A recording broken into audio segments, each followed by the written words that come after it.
At kayo po ang nakapirma. I volunteered, Mr. Senator. So mali itong papel na to. So, Sir, but it are you a was- college graduate?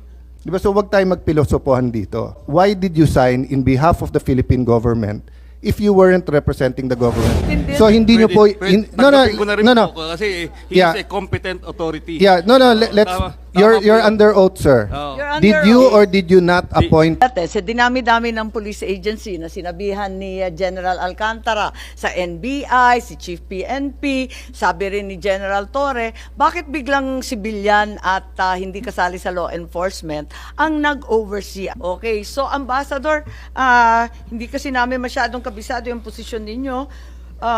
Saan ang opisina ninyo? Madam Chair, ang office ho namin, the same with the PCTC, same building ho kami. Paliwanag ko lang ho ng short yung opisina din ho namin. Ang Special Envoy ho for Transnational Crime, ang Philippine Center of Transnational Crime, which is the Interpol NCV Manila, sila po yung aming secretariat at yung operational partner. So may opisina po kayo? Wala? Meron po, na nasa taas po Ilan kami ang tauhan nyo? If I'm not mistaken, around 15. And then kasama ninyo sa pag-representar sa Pilipinas sa iba't ibang lugar? Opo. So kung hindi sa ilalim ng PCTC ang Special Envoy, aling department kayo? Sorry, Madam Chair. Hindi naman kayo PCTC, so aling department kayo? DFA? Hindi po. Ambassador kasi eh. Ang amin pong opisina, OSETC and PCTC are all under the Office of the President. Pero hiwalay kasi hindi naman kayo under the PCTC, ano? Hindi po. Ang PCTC po ang aming secretariat. Sila po yung operational arm namin. What are the functions? Like you said earlier, you represent the Philippines in different fora, is that correct? Yes, ma'am. I see. What is the role that you actually played in the arrest of PRRD and his transport to The Hague? Anong papel po ninyo doon? Kasi lumalabas yung pangalan ninyo sa resibo at yung pag-turnover. Opo, Staff, ipakita lamang. Ito, yung transfer of custody, surrender and transfer, andyan po. At kayo po ang nakapirma, at alam ito ni Secretary Senator Cayetano. Bakit kayo ang nakapirma? Opo. Ano po yung papel ninyo ron? Ganito po yan. Ma'am, I was there to oversee the smooth arrest of the former president. Now, So, nandun kayo sa Villamor? po, makikita nyo naman po dun sa mga videos na lumabas. Hindi ko po maalala kasi hindi ko kilala yung mga taong Opo. doon. Ngayon, doon naman ho Madam sa... Chair, excuse me, Madam Chair. Senator Bato, please. Since when naging function ng Special Envoy yung pag-oversee ng operations, ng pag-aresto? Kasi, I'm sure, Special Envoy ka, trabaho mo is outside. Envoy ka doon para mag-represent. Pero when Hindi it po, comes to operational matters, kailan naging Hindi po trabaho sa- mo hindi- yung pag-oversee ng operations? hindi po ako nag-oversee ng operations. Yun lang hong sitwasyon dahil ang PCTC ay ang aming secretariat and operational arm. Not even the PCTC, I suppose. Because PCTC is, sila lang ang nagkukontrol ng NCB. Yes, Diba? opo. O sila nagkukontrol ng secretariat. Opo. Pero Sila po yung secretariat namin. Pagdating sa Interpol, halimbawa, ganito, meron tayong General Assembly ng Interpol. Sino nag-head of delegation? PCTC. PCTC? PCTC. Ikaw, General Marbil, hindi ka pa ba nag-attend ng national, yung General Assembly ng Interpol? Sir, umattend po last year po. Last year. Opo. So, sinong head of delegation? Ang nandun po si General Alcantara po ang kasama po namin. Because when I was the Chief PNP, lahat ng ang head of delegation, yung Chief PNP. Tapos, head of delegation ng ibang bansa, yung uniform talaga na police agency ng kanilang lugar. Kaya yun yung alam ko ha.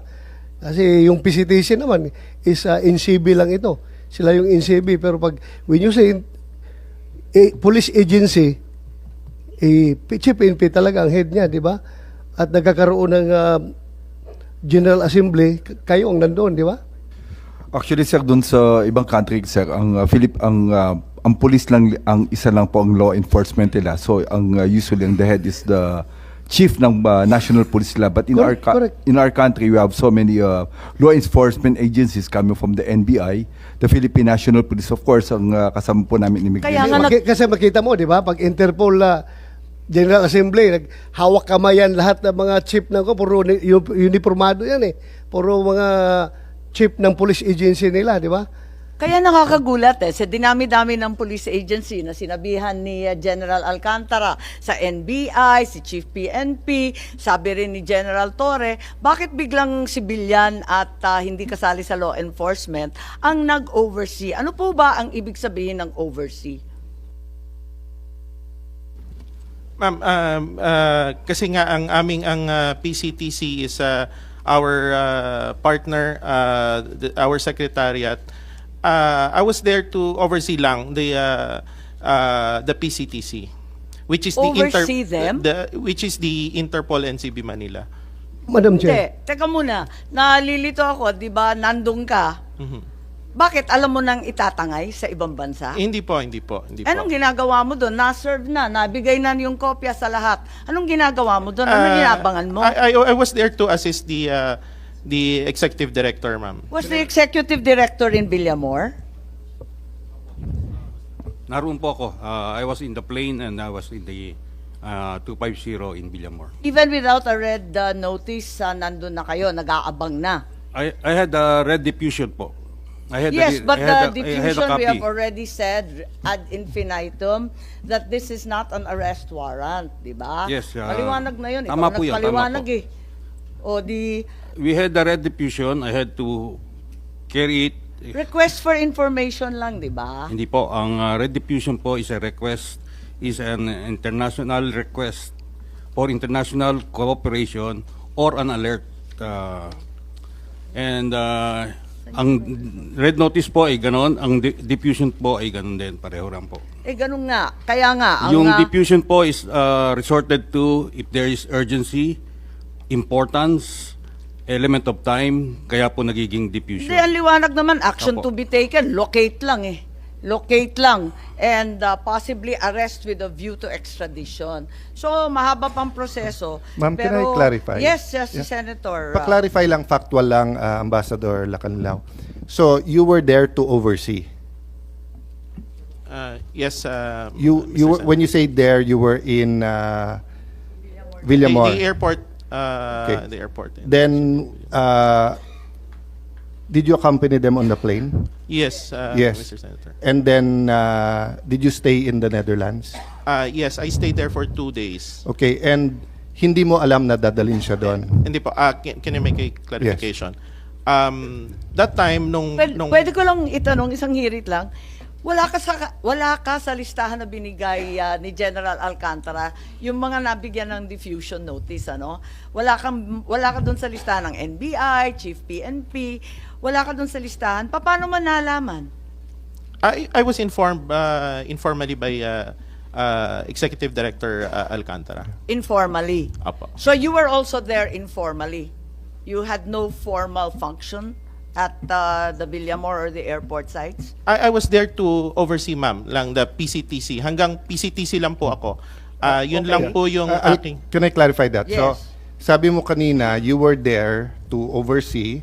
I'll clarify what oversee means. But sabi mo, hindi mo alam na dadalhin siya sa Hague. Pero yet, sumakay ka ng aeroplano, sumama ka, you stayed in the Hague 2 days. Yes. And sabi mo, hindi ka alis, nandun ka lang. Okay, can I Yes, explain, yes. Mr. Senator? That time ho kasi, the members or the staff of the Interpol NCV Manila, wala hong available na mga kasamahan natin doon na may passport na ready. So, I volunteered, Mr. Senator. I just want to make clear. Yeah. Magsiserve So, if lang you- kayo ng diffusion? May dala ka pang passport? Hindi po. Hindi So, po. Kasasabi mo lang eh, yung iba walang passport. Ikaw lang yung may passport, may visa. Opo. Kaya alam mo na itatangay sa ibang bansa. Hindi po, yung passport po nasa sasakyan ko lang parati eh. So, kagagaling ko lang po kasi ng Geneva, kakauwi ko lang ho ng Geneva that time. So, kaya ho yung passport ko, nasa sasakyan ko lang. Hindi pa ho ako nakakapag-unload. Okay. I was gonna ask that na kung hindi mo alam na dadalin doon pero sumama kayo sa 2 days tapos may passport ka but nasa kotse mo passport, okay. But you volunteered to accompany why? To accompany the former president. Because kailangan, what was the reason? Sabi mo, yung mga kasamahan mo walang passport. Hindi po, wala po akong sinabing kasamahan ko walang passport. Sorry. Wala pong passport that time yung mga PCTC Okay. members, ma'am, na Okay. supposed to be sasama din that time. Wala hong silang available noon. So were you appointed representative of the PCTC? Yes. Were you appointed representative of the Interpol in the Philippines? That time I was appointed, yes. Who appointed you? The PCTC, Your So Honor. can the on that day? Yes, sir. So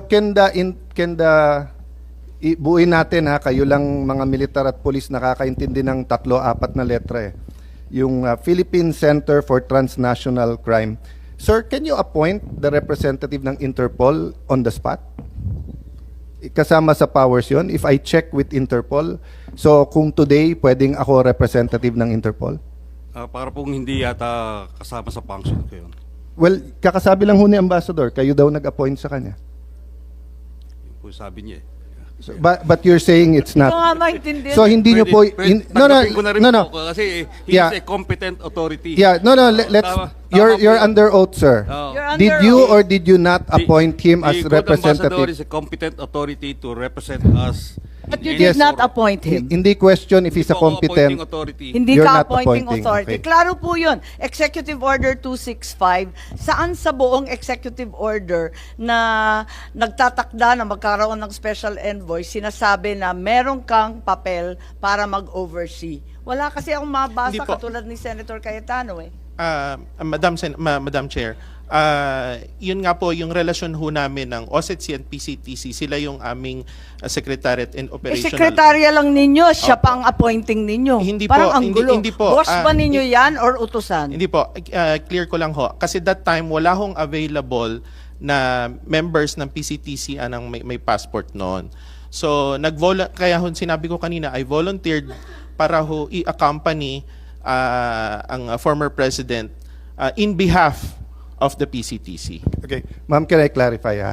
I'm not going into the supervision, your appointment as special envoy because depende sa presidente, pwedeng iba, di ba? Kahit presidential advisor, if the president has special advisor on justice, then it's between the president, Secretary Remulla, etc.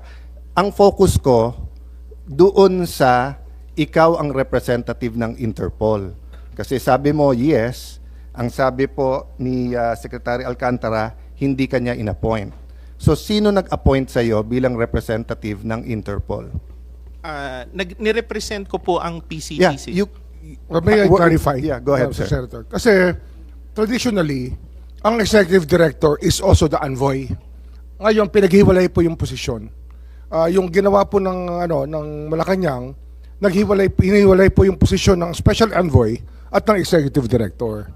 Pero dati ho, isa lang yan. Yeah. But lihis doon, Sec, sabi kasi ni Ambassador, siya daw ang representative ng Interpol that day ng Pilipinas. Yung pagpaalis mo pagpunta ho ng The Hague, siya po yung representative talaga ng Interpol. Yeah. Kasi siya lang ho yung may connection sa PCTC. But I was asking, who appointed him representative of Interpol? Ano ho yan? Kasama ho yan sa kanyang appointment. But he said before that day, hindi siya ang representative ng Interpol. Pero ano ho ito eh? Kasi yung overseeing function niya, oversight function, is, kasi parang may oversight po siya sa PCTC.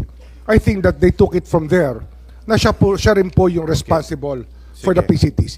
Okay. Wala rin sa executive order. Kasi nga ano ho yung yan eh. So- Sabi ko so nga, magkasama ho dati ang posisyon ng executive director tsaka envoy. Si General Alcantara used to be the special envoy and executive director. And then the representative ng Interpol. Oh, Interpol. And exercising oversight powers. Bago lang yun. Hindi, dati ho isang tao lang nga eh. Wala eh. Ginawa Wala na sa ho, dalawa. Executive Order 265. Parang above and beyond na sa... Hindi, special ho yan. Madam Chair, if I may. Ma'am, just to point. the executive has the power when to he do that. when you signed dito sa ICC, you were signing as what? As the Interpol and NCB Manila representative. Your Ang Honor. nakalagay po dito, you're signing as in behalf of the Republic of the Philippines, not as Interpol. Kasi po nung that time, yung representative ng ICC na kausap ko, naka-print na po yung, Yeah, yung so, government. So, Sir, but it are you a was- college graduate? Yes, sir. No. Any college graduate, pag pinapirma ka tapos mali, kahit printed, you'd cross it out. Then you would put, so pag nakalagay doon, Alang Cayetano, congressman, pipirma ko o i-cross out ko yung congressman, lalagay ko senator. Kung nakalagay doon, Alang Cayetano, single, may asawa na ako, hindi ako papagalitan ng asawa ko, kung hindi ko i-cross out, lalagay ko doon na ano. Di ba? So wag tayo magpilosopohan dito. So why did you sign in behalf of the Philippine government if you weren't representing the government and you were representing Interpol? Medyo mataas na ho kasi yung ano noon eh, pagod na din kami. Tapos ang request ng ICC staff that time nagre-request sila na kunin na ng medical team. Hindi ho kasi ma-perform yung medical assistance to the former president eh. Yun ho yung dahilan yan. Ang dahilan, pagod kayo. Hindi po, nagkakagulo na din ho nun. Mataas na din po yung sitwasyon. Pakisabi ng totoo. Opo, We are ma'am. all under oath. Yes, ma'am. Yes, ma'am. Ang mataas na rin. Paliwanag mong maigi. Representative ka ba ng Pilipinas or representative ng Interpol? Pipili ka lang. Nirepresent ko po ang Interpol NCB Manila. So mali itong papel na to. Ah, Sabihin mo sa akin. Yun hong... Kasi nag-iiba. Isa kasi sinungaling, po, isa totoo. Yun ho, clear ho sa Ma'am, ICC. Pwede kong linawin lang. Hindi, siguro hayaan muna natin. Hayaan natin na ipaliwanag. Alam naman niya eh. Alam ho kasi ng malinaw ho sa pag-uusap namin ng ICC staff na I represent the Interpol NCB Manila. Pero hindi maliwanag dito sa nakasulat. Government of the Republic of the Philippines. It's part of the government, ma'am. I'm sorry. Hindi, Interpol eh. Sabi niya, nandun siya bilang Interpol eh. Ma'am, Madam Chair, yung Interpol po kasi, the Interpol NCB Manila, it's under the Philippine government. Sorry, Mama. Kasi if that's your interpretation, then the government cooperated with ICC. In the surrender. Diba? No, I'm not trying to trap you. I'm trying to understand. Kasi nga, when you do something, you can do it in different capacities. So, international organization, yon. So, for example, Sarah here was the regional director for the International Organization on Migration, but she's a Filipino. Now, if she was special envoy nun, she has to say which one. Kasi one is a UN body, or at least a UN-recognized organization. The other one is Philippine government. So, di ba, hindi pwedeng you're signing. Ang problema kasi yung sabi mo, malinaw sa ICC at malinaw sa akin, Interpol. Pero ang pirma mo, in behalf of the government. Kasi ang masusunod yung dokumentong pinirma mo, hindi yung intention nyo eh. Di ba? So kung ang sabi natin, listo, naintindihan ko, pinirmahan natin sale. O pagdating sa korte, ano unang impression mo? It's a sale. Opo. Because yun ang pinirmahan nyo. Di ba? So kaya nga pagdating dito, there are many other questions like yung sinabi ko sa inyong number 8, which is, was he brought, did the person receive legal assistance during national proceeding? Ikaw nagsabing he received legal assistance during national proceeding. What was that proceeding?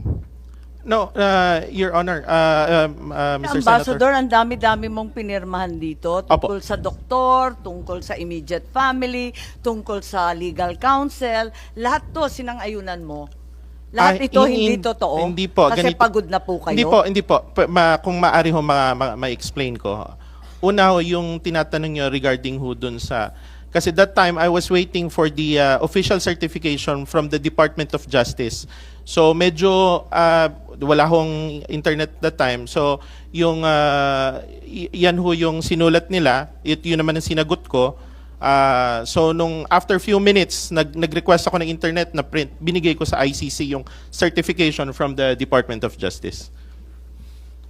Sino Kayo nga- nagsulat sino niyan? nagsulat? Kaninong handwriting yan? Kasi parang naiba sa sulat mo. Ma'am, sa ICC, ma'am. Tapos pinirmahan mo na lang yung sinulat ng ICC.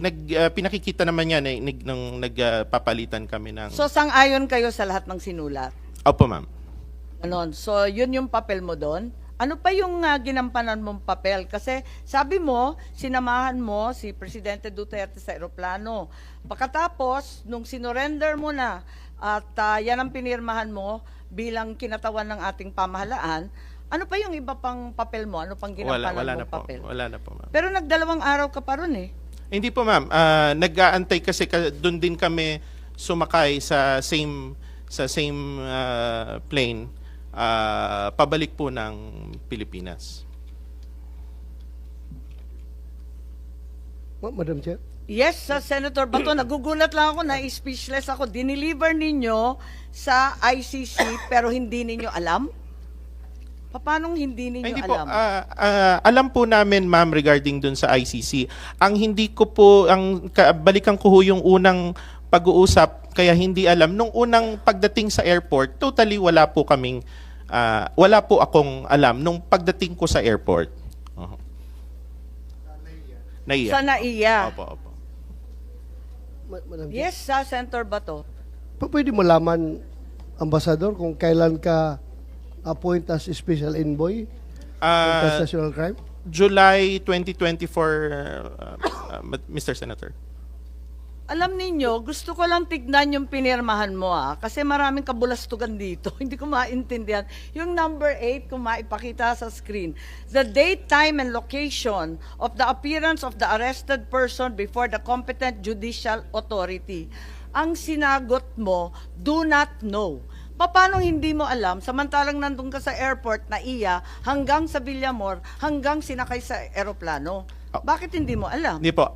Yung number 8 po, that time, kagaya ho ng sinabi ko kanina, I'm just waiting for the certification from Department of Justice. Yung certification dumating pa ng March 12 eh. Hindi po, na dumating po on the same day, mga siguro 10 minutes. Pwede ninyong pakita sa amin kasi yung certification na binigay ng DOJ sa amin March 12 ang nakasulat. Yun po yung certification na binigay ko po. Yung date lang po, siguro kasi that was March 11. Pero yung... Hindi, date, time, and location. Opo. Yung certification ho na yon na-send ho sa akin nung nandun kami mismo, nasa eroplano pa, ng paglapag ho namin sa Hague. At sinabi dito, before the competent National Judicial Authority.